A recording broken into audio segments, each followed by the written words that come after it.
How do products from your local farmer end up on your plate? What happens to food waste? Can we offer quality food in the fight against food poverty? Integrated urban food policies can answer these questions. And the FoodTrails project is helping cities develop their own to positively impact food systems. From farm to fork. The project operates under the Milan Urban Food Policy Pact and responds to the EU Food 2030 policy. Each partner city is running a living lab to find tangible solutions to specific food issues. From developing food councils to coordinating food aid, from strategic public procurement to food education. In FoodTrails, collaboration is a key ingredient. At the local level, relevant stakeholders are involved in designing solutions. And at project level, researchers and European cities come together to exchange and learn from each other. Create your own recipe for more sustainable, healthy and inclusive urban food policies. Join the FoodTrails momentum.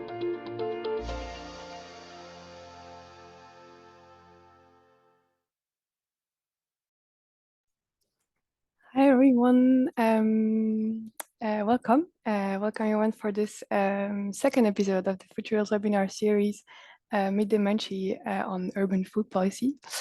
Before we start into the topic, I'll give a few words about the FoodTrails project. As you might know, it's a 4-year EU-funded Horizon 2020 project, which aims to translate the Milan Urban Food Policy Pact's collective commitment to integrating urban food policies into measurable and long-term progress towards sustainable food systems.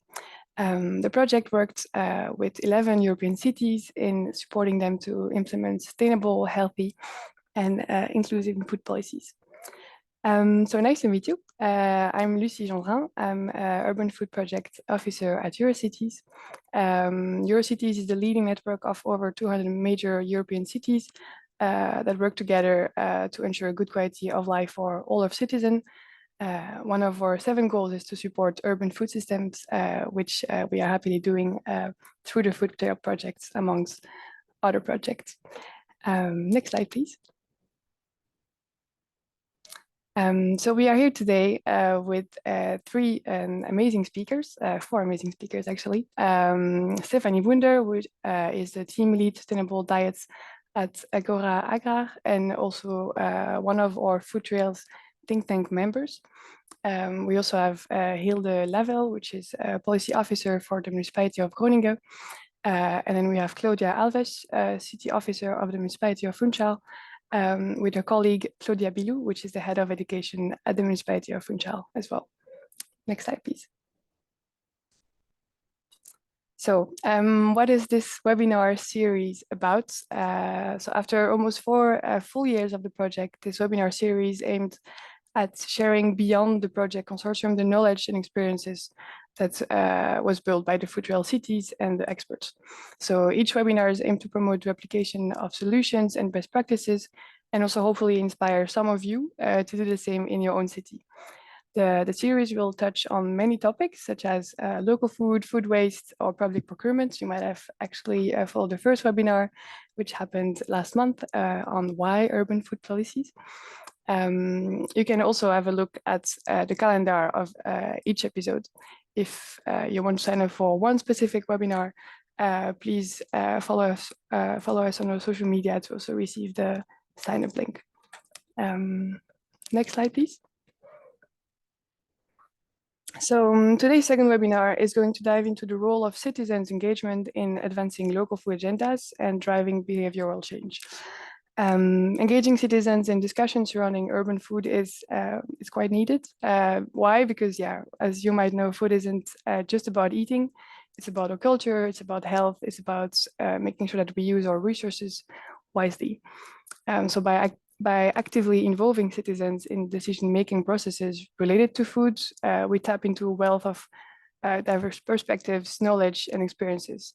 So this inclusive approach not only ensures that policies and initiatives reflect the needs and demands of the community, but also fosters a sense of ownership and empowerment among citizens. But yeah, the question is how do we effectively engage with citizens on such a multifaceted topic? How can these interactions also foster behavioral changes, such as shifting into a more plant-based diet or growing more of your own food? It requires a strategic mix of efficient communication, of education, and a lot of participatory mechanisms. So from community gardens to food policy councils, there's a lot of ways through which individuals can share their voices and expertise with the city to shaping the future of food in their city. And there are also, again, plenty of ways for municipalities to also incentive more sustainable practices related to food consumption for the citizens. So yeah, for today's webinar, Stephanie Wunder will talk about relevance and ways to engage citizens in shaping urban food policies. We will then leave the floor to Claudia Alves and Hilde Lavell. We will present how they successfully worked in their own city in engaging citizens in the city of Funchal and the city of Groningen. Stephanie, before you start, I'll give some extra logistic info. So we'll have first our speakers presenting, then after that we'll have a small discussion. Then at the end of the webinar, the participants will be given 20 minutes for the Q&A. Yeah, people attending this webinar, if you have a question, please write it in the Q&A environment of the Zoom. Questions that are written in the chat will not be considered. Sending this already now, we would like to also collect your feedback for this webinar to see how we can eventually make it better for the next 6 months that are coming. So I will also send you a short form to fill at the end of the webinar. Thank you very much for being here, and Stephanie, the floor is yours. Thanks a lot, Lucie. And yes, actually, welcome everybody for this small lunch break. I see 67 people online, which is actually great. And as Lucie said, yeah, I mean, the last webinar was a lot about the why of urban food policies. And I would love to give a little bit of inspiration about the how, including how to involve also citizens. Yes, some sentence about myself. I'm Stephanie Wunder. I work at Agora Agriculture. We are a relatively new still think tank based in Berlin and Brussels, and we're working on policies for the transformation of a more sustainable food system and agriculture and land use sector overall.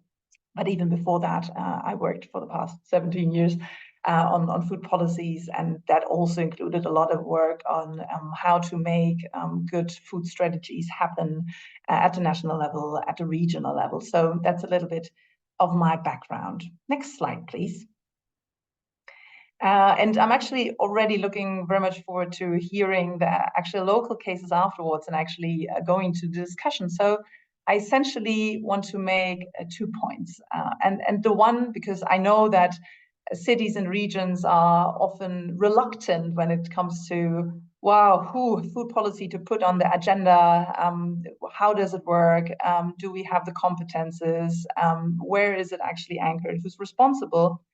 And for that, I want to say that food is already on the local agenda. It's simply currently, in most cases, not yet coordinated in terms of like integrated food strategies and action plans. And so that obviously misses, you know, the coordination part misses to actually use the synergies that are between the different fields where food already is on the agenda, but also to deal with the trade-offs. And I know that the print is very small, so I would like to take out some examples so you don't need to read all of them, but it gives you an idea and a taste of the diversity where it currently is anchored already. So the most prominent example is most likely, and also one of the most important areas, is public procurement. So it's really cities who can decide, you know, what kind of food is served in the public institutions, in the kindergartens, in the schools, in the hospitals,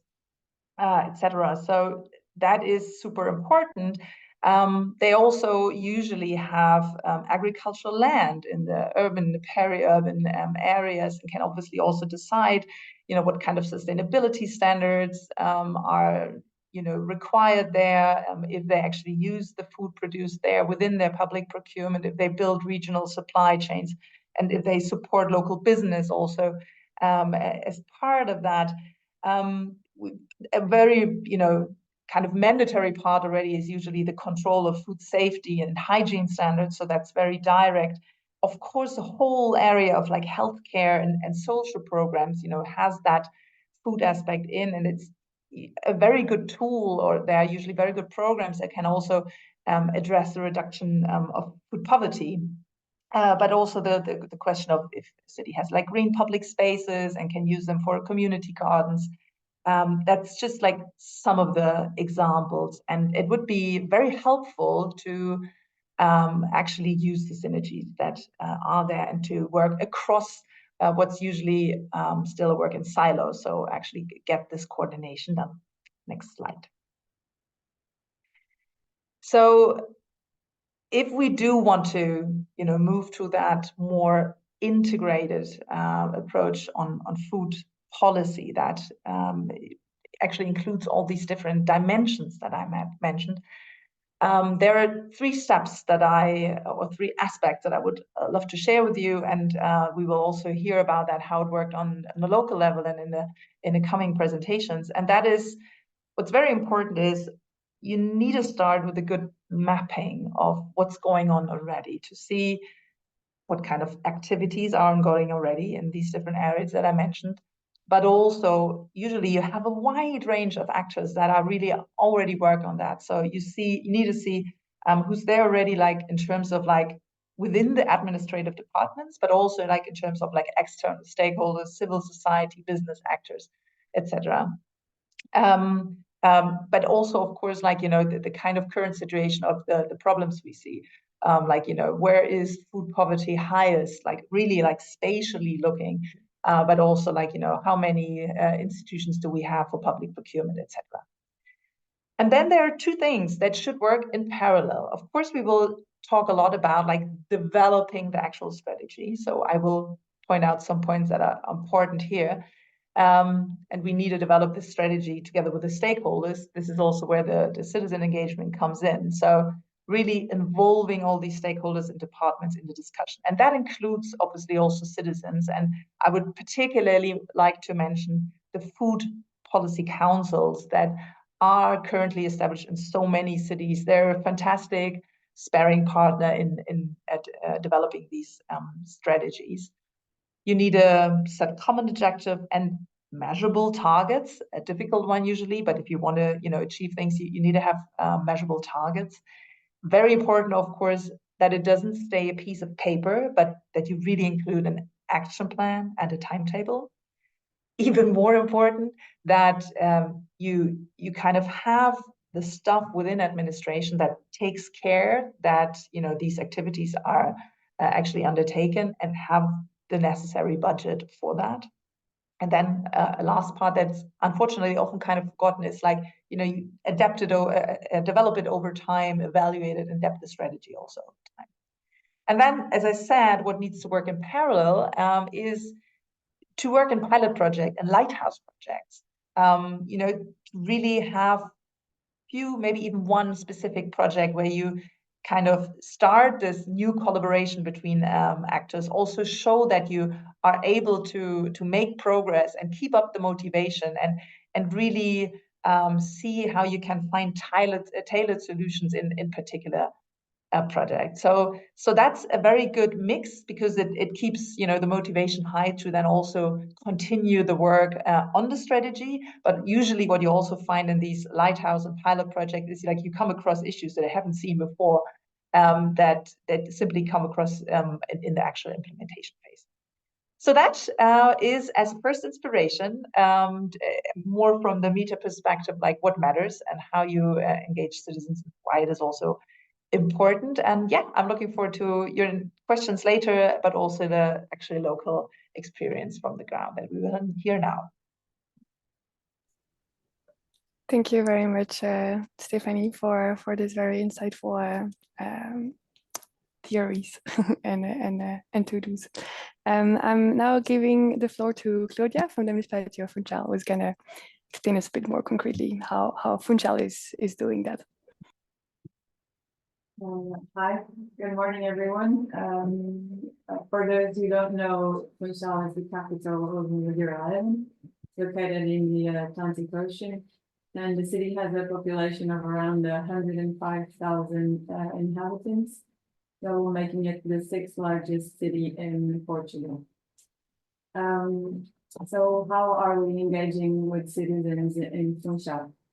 The municipality has a vast program of educational activities that is offered to all schools of the municipality each year. Some of these activities consist on living lab initiatives around food literacy. There's an increasing number of events related to food, an increasing number of show cookings with the use of local and seasonal products. There's also the involvement of social neighborhoods targeting vulnerable groups, and also leaflets and other tools, educational resources are being produced. Some of these leaflets are taken in the end of the activities by children, and this is a way to reach their parents. Next slide, please.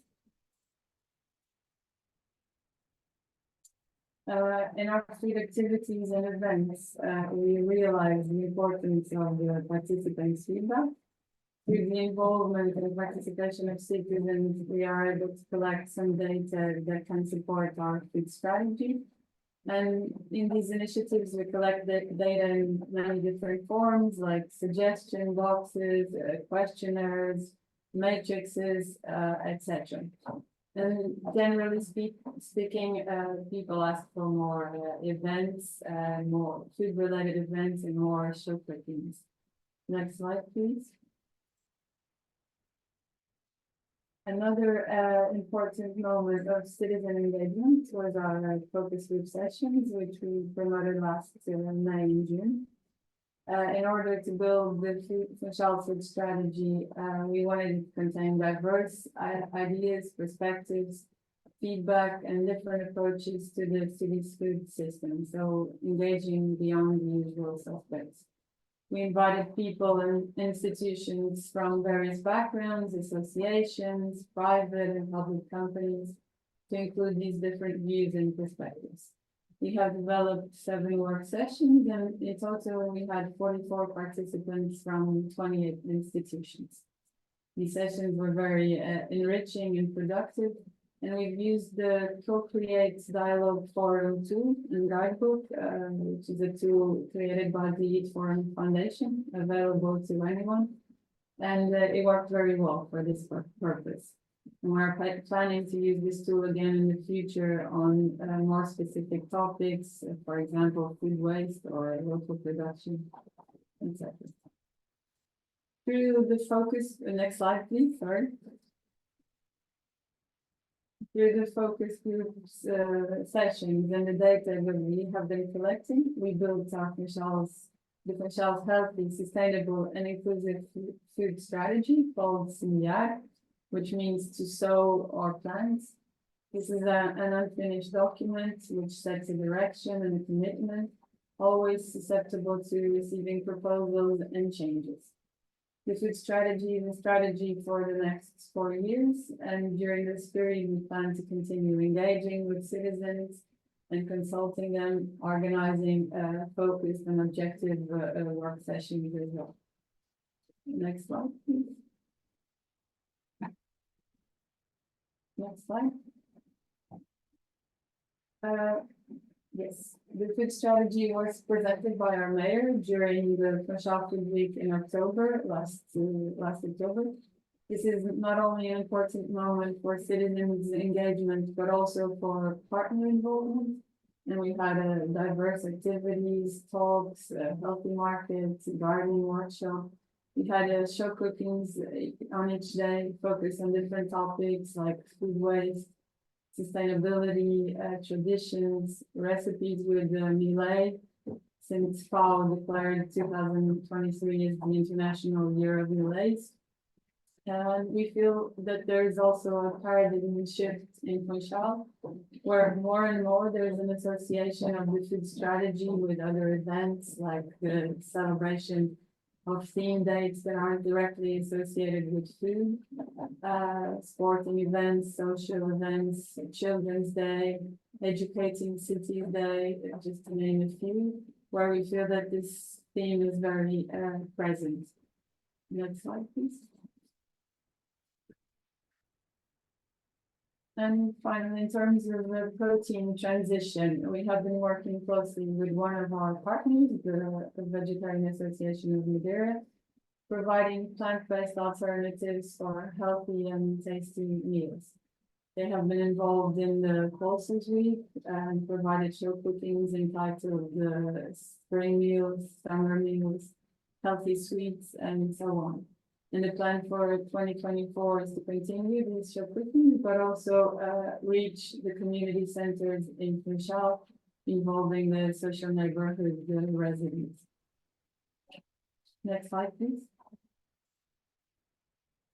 Continuing on the protein transition, the Pulses Day on the 10th of February has become an important date for the municipality.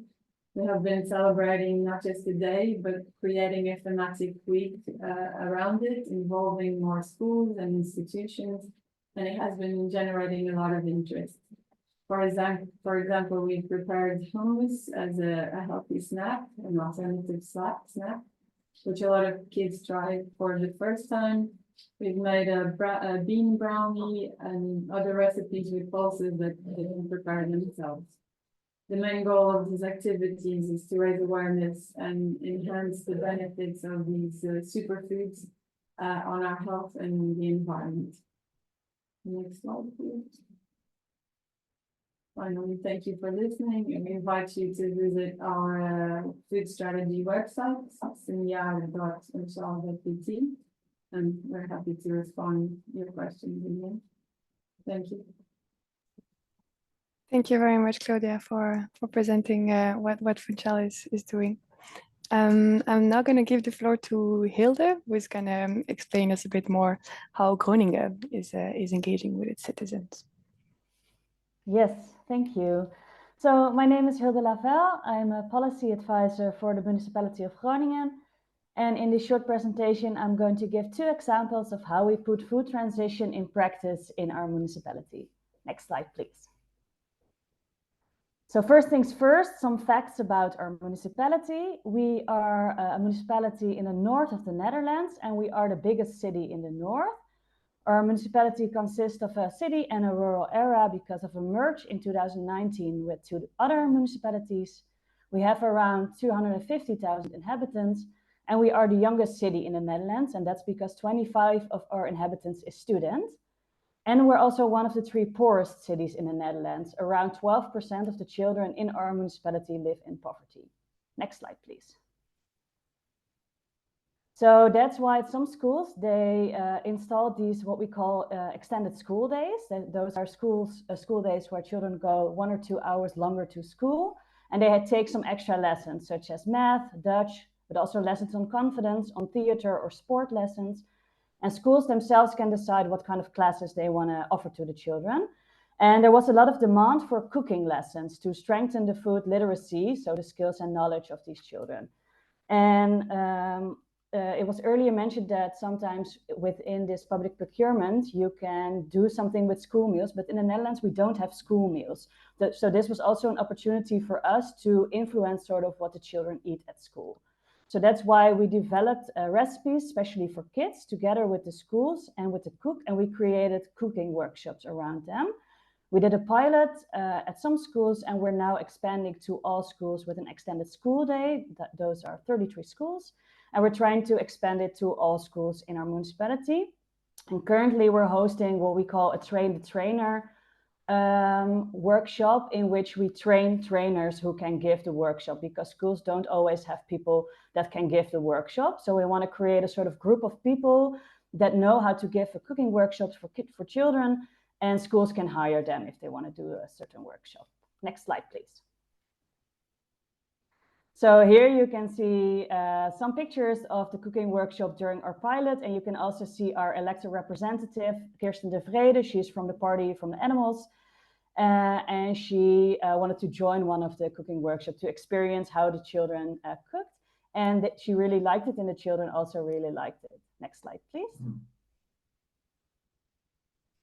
Here you can see an example of the recipes we developed. It's a bean burger. And you can see there's not a lot of text because we use a lot of pictures, because in the pilot, we noticed that for some children, it was really hard to follow a recipe with a lot of text. The steps are also really easy explained, and there are not a lot of steps. We included a fun fact about pulses below. It says that beans are pulses and that pulses have a lot of protein. So you strengthen also the knowledge about pulses. And the recipes are all vegetarian, and some of them are plant-based. And most importantly, all of the recipes are really fun. Next slide, please. Something we have in Groningen as well, which is, I think, really special, is we have school gardens. There are 4 school gardens in our municipality, and they exist since 1965. I also went to one of the gardens when I was a child. And they have lessons on gardening, food, nature, biodiversity for all ages. So when you start school, you go there for maybe a day or 2 days to do something. And when you reach the age from 10 to 11, so what we call group 7, they have their own little garden to grow vegetables, herbs, and flowers. And every year, over 1,200 children of our municipality have their own little garden, and they take care of it for a couple of months. And together with the school gardens, we created recipes with the vegetables and herbs from the garden, because the people from the school gardens noticed that sometimes children, and also sometimes the parents, didn't really know what to do with the vegetables they harvest, which is, we think, a waste, because these are beautifully homegrown vegetables. So we created recipes. Next slide, please.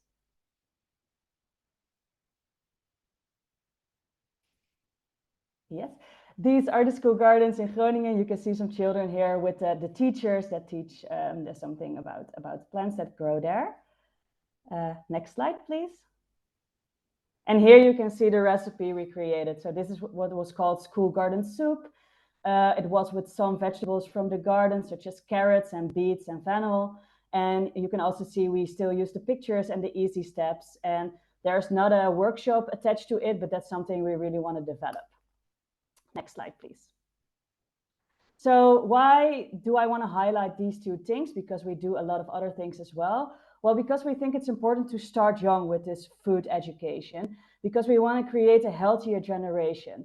But with these recipes and with this cooking workshop, we don't only reach the kids, but we also reach the parents and the brothers and sisters if they are there. So we want to create a sort of ripple effect. And in our policy, food literacy is a very important aspect. And not only knowledge, so not only knowing what healthy and good food and sustainable food is, but also the practical skills. So knowing how to cook, what to do, because we notice that the newer generation sometimes really don't know it. So this is what I wanted to tell you in just 5 minutes. Thank you for listening, and I'm looking forward to your questions. Amazing. Thank you very much, Hilde. And yeah, well done to also Groningen and to Funchal for the work that you are doing. I have questions for you, obviously. I was wondering, maybe first for you, Hilde. So yeah, you were mentioning engaging a lot with citizens on the topics of plant-based food, and yeah, to push for, I would say, more plant-based diets. But we also know very well how precious meaty meals can be to some people. How do you manage to, I would say, overcome this resistance from maybe not children, but also parents or colleagues or other of these actors that you're interacting with on this topic? Yeah, that's a really good question, because we notice we have this our city representative who is especially for the protein transition, and when she first announced that was going to be one of her topics, there was a lot of resistance to it.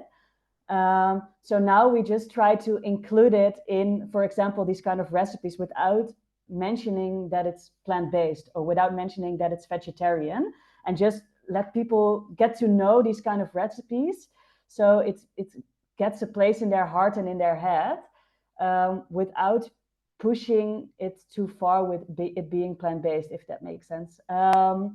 Well, I still think at the same time, it's important that people know what plant-based is. So this is a bit of a struggle, because if you don't say that this is plant-based, people will also not change their opinion about plant-based.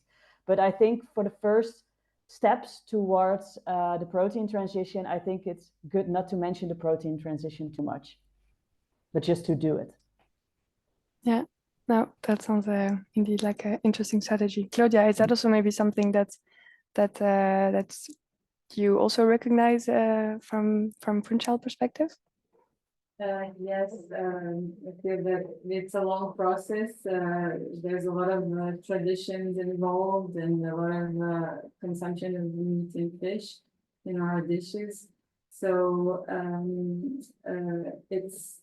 there's like small steps, and I like to give the example of recycling. When we've invested a lot of time showing people how to do recycling. We feel that it's a bit like that, to talk about this, bring the subject up, and do a lot of food literacy activities, and hopefully these seeds will stay and give the results that we have now with the recycling, for example, which are great. But in terms of food, in this case. Thank you. Stephanie, is that also from your perspective, talking about, like you said, the role of cities in engaging with food and with citizens? Is that also something you recognize? Yes. Yeah, I'm glad actually that you point out this particular issue, because if we talk about like healthy and sustainable food systems, it's essentially around reducing food waste, but also changing to plant-based, to more, plant-rich diets, put it that way, right? It's not about like excluding animal products. So it is indeed something where cities, but also other actors, like even in canteens, wonder like how to do that. And I would, take the role of the researcher here, and really say, it's like kind of scientifically proven that it works much, much better, and even without like rebound effects, if you don't, emphasize it too much, mention it too much. And I don't know who said it, that it needs to get, well, Hilde, you said that, get a place in the heart and the head. It's essentially the tongue, really, right? And the fun part and the emotion part. So that there we go to the heart then again. But it is really like making it attractive, and most maybe also reacting to Claudia. The comparison with the recycling works medium, because like recycling is something people need to do at home and really need to learn it. With food, it is different. It's less, and I would maybe also introduce that here. It's less about like educating every single consumer, but it is much more about providing the food environment that makes it much easier, to have that healthy and sustainable diet. And this is again where I come with like public procurement, because like if it's simply there, if it's tasty, if everybody else eats it and likes it, you don't need to go the way through the head, right? It's simply, working. And this is why it is so important to make it really easy, attractive, to have these healthy and sustainable diets, without even mentioning a vegetarian. So really, really no meat free, no vegan, no vegetarian, just like great recipes, right? Exactly. So in the end, it is indeed about just having yummy food that is, fair for everyone in that sense. Maybe also on the topic of then, targeting citizens and engaging with them. Claudia, especially you mentioned all these different focus groups that the city has organized in line of developing their food policy. And I can imagine that obviously this organizing such focus groups requires some logistical skills, but also quite a lot of human skills. So how do you manage to create such constructive and engaging focus groups with the citizens to also create a safe environment that also allows everyone to share ID? And how does that, how did that work for you in Funchal? Well, first we did what Stephanie was talking about earlier. We mapped the food actors in the city and the relevant actors that could be involved, should be involved, or maybe could be involved on a later time. And we have that mapping with us. Then we sent these invites to everyone, and according to their availability, people could come, of course. And then it was about creating, like you mentioned, a safe environment and comfortable environment for them to share their ideas, to their concerns, and even showing that this was an opportunity for them to be heard, to be to have a voice and to feel part of the process. So we feel that this was the right way to engage and to make this food strategy a more participatory document, inclusive, and we feel that the tool that we've used was also very good for this, and we recommend that tool. So yeah. I think we feel that people could be heard and they could feel important during this process. I think that's the key on all of this. Yeah, indeed. Thank you, Claudia. Hilde, is that also maybe something that you recognize also in Groningen with your other activities? Yeah, we did. We didn't do like focus groups, but we did do a stakeholder research, which was 1.5 hour interviews with individual stakeholders, which took a lot of time, but was really insightful. And I really like to hear from Claudia that she did these focus groups, because I think that's something we maybe want to do next, because we noticed that within our stakeholders, we didn't really include our inhabitants or citizens. And that was really weird, because maybe that's the biggest stakeholder you have. But for us, it was a bit difficult to think what kind of form do you want to take this? Do you want to maybe create a food policy council, or do you want to do focus groups or these kind of things? So I really like to hear this, and maybe that's our next step after these stakeholder interviews with the other stakeholders. These were, for example, farmers or other people who worked within the food system. We did include citizens, of course, because we have a lot of contact with citizens. So it's not that we don't speak any citizen, never.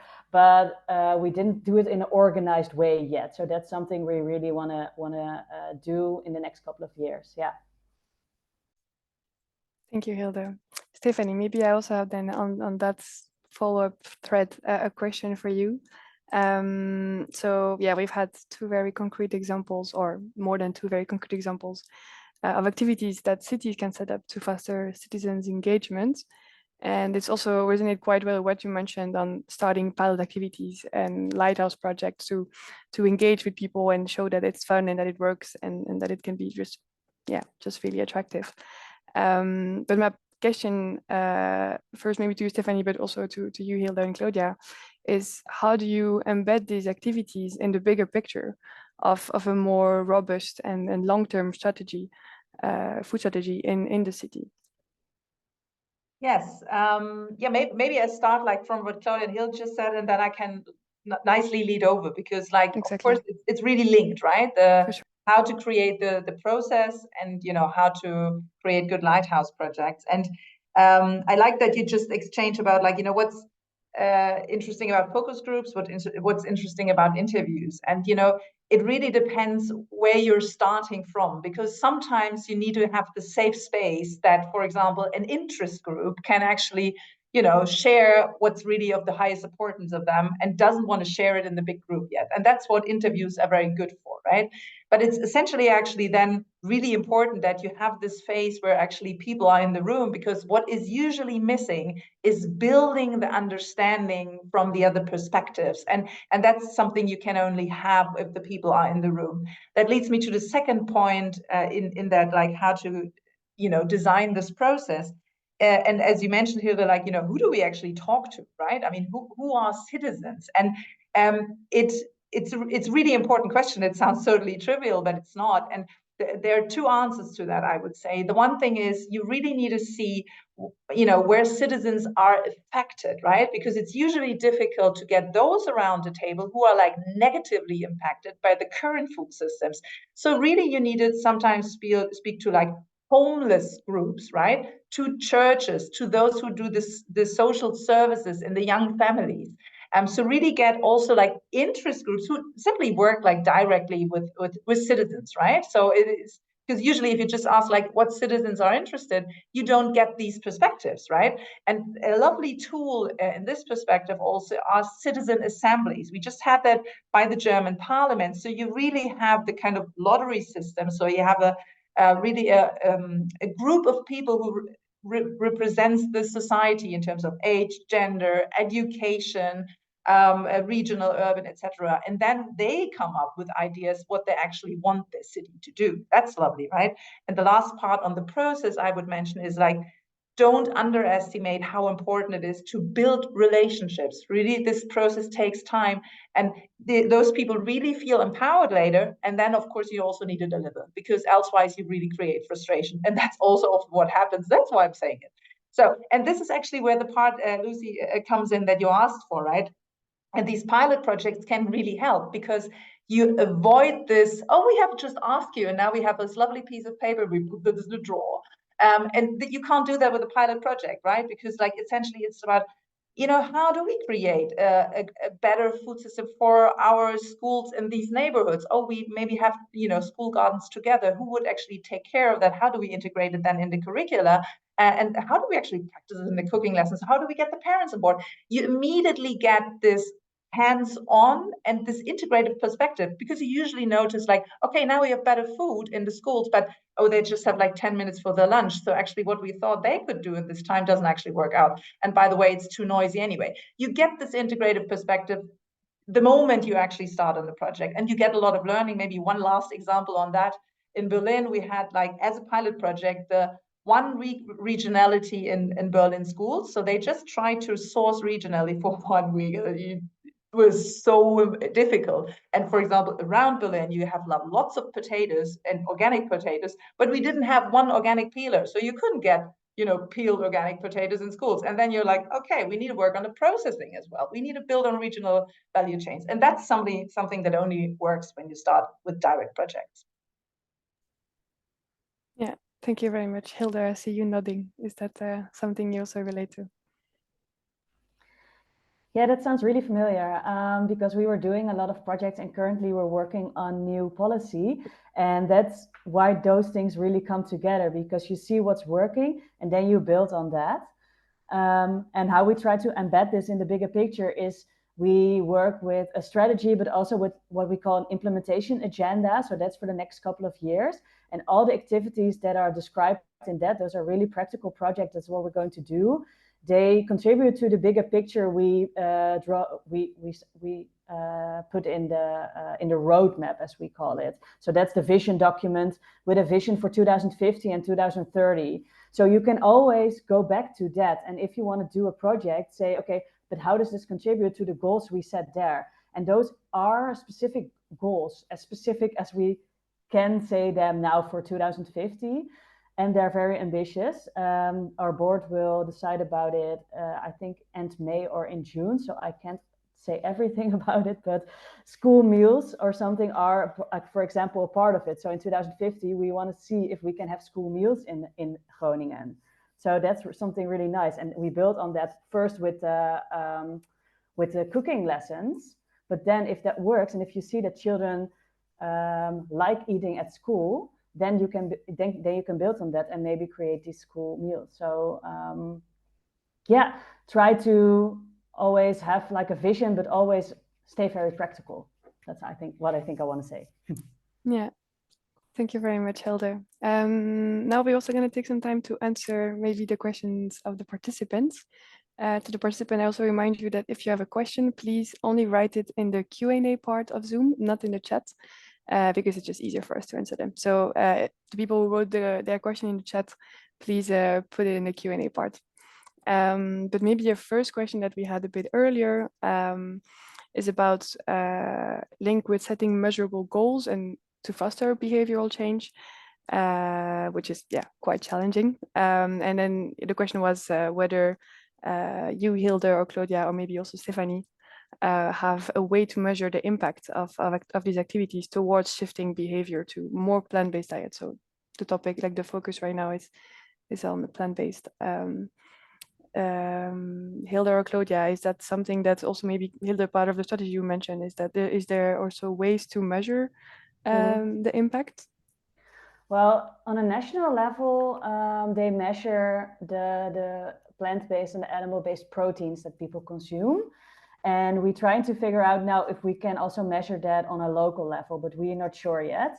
And how they did it, I think, if I understood the study correctly, is that they did they let a group of people just put down on a paper what they ate in a day. So it can be as simple as that, but then you need to have a very large group. So the answer is that this is something we are still struggling with as well, and we're trying to find ways to measure the impact of our policy.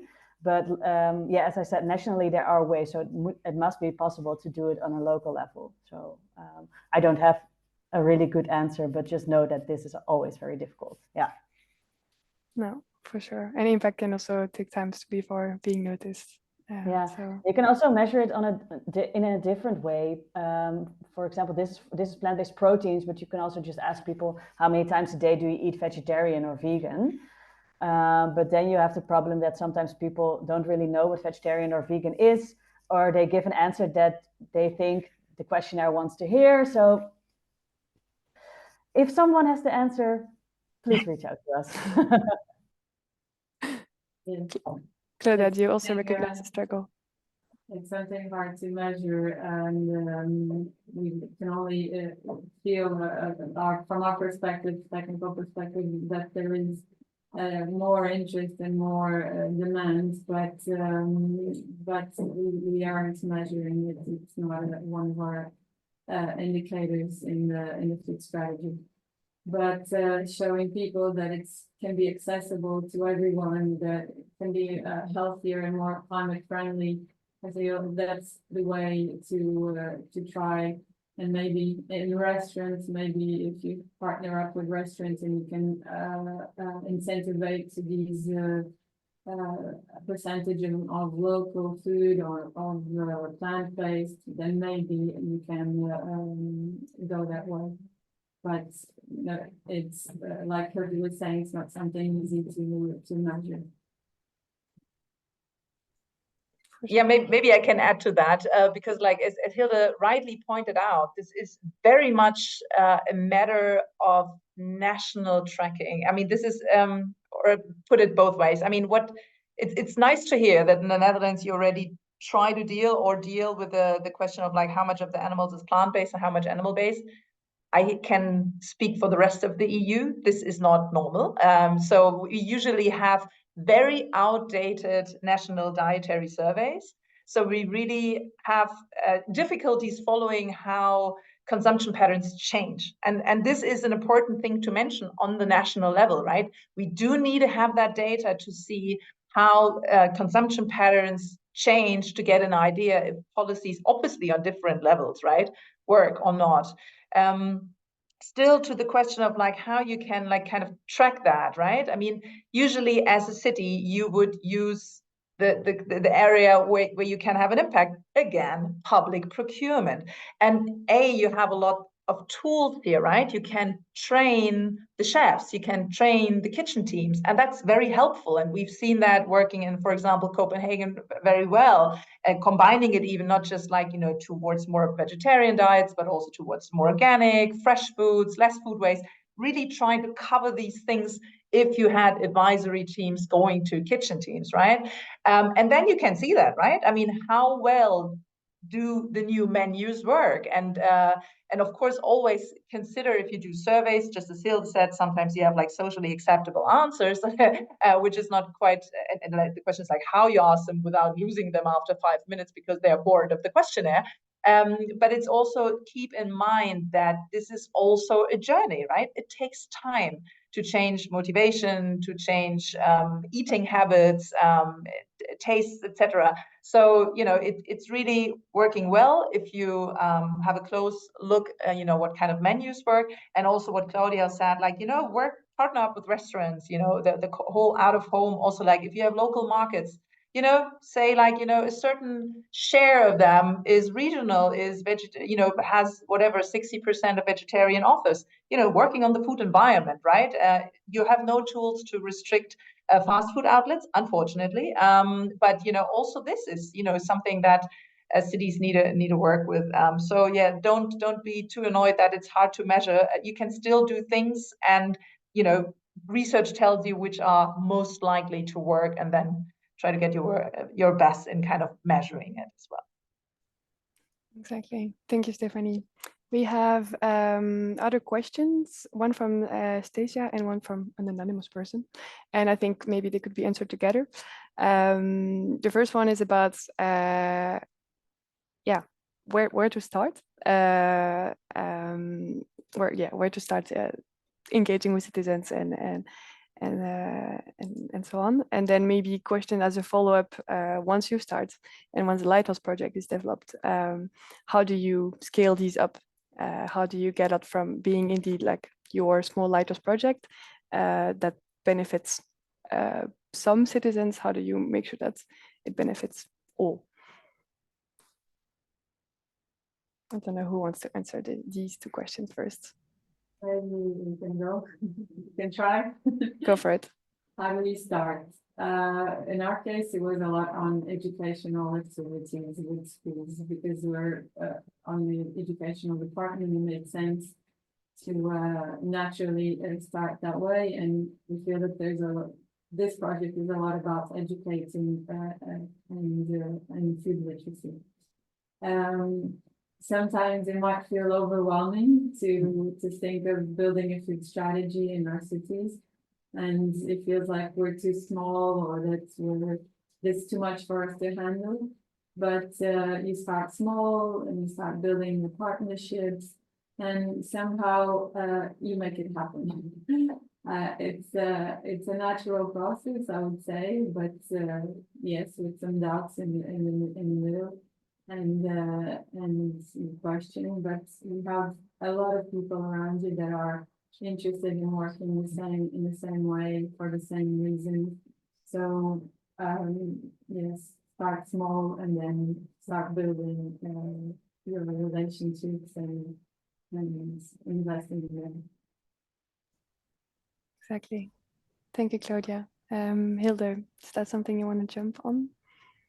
Yeah, well, for us, where to start? We started with what was already there, because there was already a lot happening in Groningen. So we're just trying to find, okay, what's already there and what do these people need actually from us to scale up? So we always try to really have the bottom-up approach. So for example, we have this local food initiatives that work exactly the way we hope that the food system will be in the future.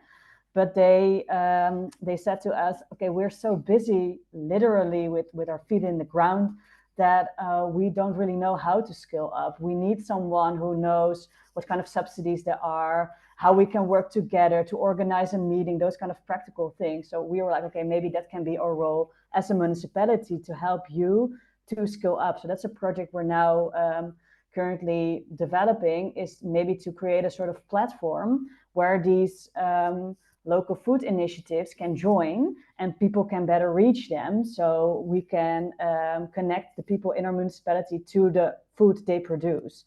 So maybe that are two questions in one. It's also about the connection to make, because we know a lot of people. We are at the table at a lot of meetings. So if you hear something, you're like, oh, maybe I can connect those people. I think that's also your role as a municipality, to make those connections. So that's what Stephanie, I think, also said, and Claudia as well. It's about the relationship, really. I think the relationships can create the scale up that you need. Thank you very much, Hilde. Stephanie. Yeah, I like the question of like where to start, and I would say there is no one size fits all, and it's really, I would echo what Hilde just said, is like also really have a look what is already there that you can build on. That doesn't necessarily need to be projects. Usually what you really need to build new structures, right? Both in the administration, but as well as for the external stakeholders, to really see like Where do we want to go? Who needs to talk to whom, as you just said, like Hilde, what projects are there? And for that, if there's just one thing you do is like make sure it can be very little paid people who can do that organizational work that really building up the collaboration, because usually, like even in the food policy councils, you have so many motivated people who work on that in their free time. But if there isn't anybody who can structure that process, set up an agenda, organize meetings, write the strategy, whatever, you don't get anywhere. And you need to have that in the public administration, and you need to have that for the external stakeholders. So that's a good way to start with. And if you really look for a project, I would say, start from where there is momentum as well, but make sure that you don't make the mistake to take the easy stuff that might not have an impact. And I'm saying that, or I'm very frank here, food education is perfect, it's good, but it's essentially what Claudia and Hilde said. It needs to be hands-on, right? Cooking, school gardens, etc. Don't make the mistakes of just like having nice events and brochures, etc., who tell people how a better food system could look like, full stop, like awareness building, right? Providing information about the impacts of the food system so far. That has shown very, very little impact. And all these kind of like working in the food environment works much, much better. So make sure you work on these big issues, and have in mind that we're also talking about food poverty. Some people simply cannot afford the better food, right? So work on that, food waste, plant-based diet, so that the big things and the structures actually to make the change happen. Thank you very much, Stephanie. I have maybe one last question before the end of this webinar from Laurent, and I would ask you maybe to be all very short in your answer. Laurent mentioned the concept of citizens conference, which is a gathering, I would say, quite a large panel during 3 weeks or 2 weekends, with citizens, experts, and with some debates, and then to write a common advice to the city in order to participate to its food strategy. Apparently, it was used in some French cities. I was wondering if that's something, maybe Stephanie, as the experts that you heard, and if maybe you also heard of other, I would say, innovative ways to engage with citizens that you could just briefly mention as food for thought. I hope that what was just described as citizen conference is something that I described as citizen assembly, and that is a good tool. I know that it worked in France. I know that it worked in Germany. There are definitely other places, but this is really great for a municipality to get the advice where they want to see their city acting.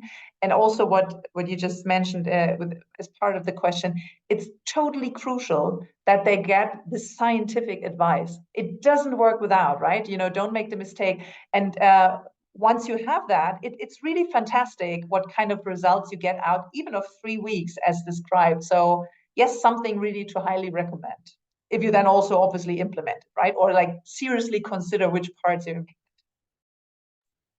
Exactly. Thank you very much, Stephanie. It is almost the end of this webinar. So yeah, I would already like to thank you all very much for your super interesting insights on Groningen, on Funchal, and Stephanie for your expertise on this topic. As you might have seen already in the chat, you can have a look at the calendar of all the next episodes, because we have still 6 coming up on all our topics related to urban food policies that, in my opinion, are going to be very interesting.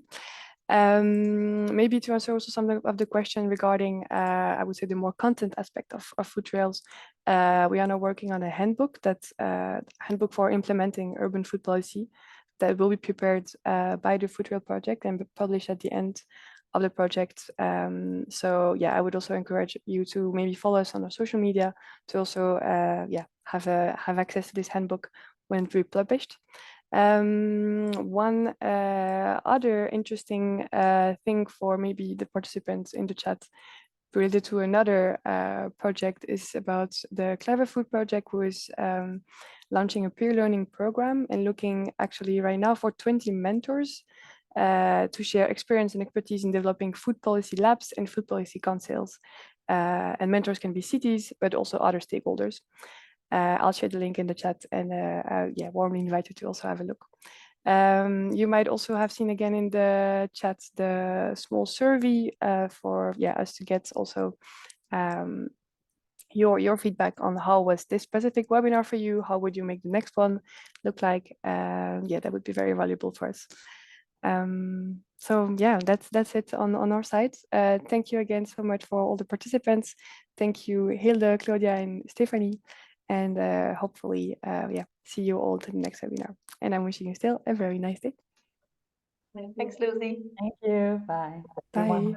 And thank you to Marius, the man in the shadow, for organizing all the webinars as well.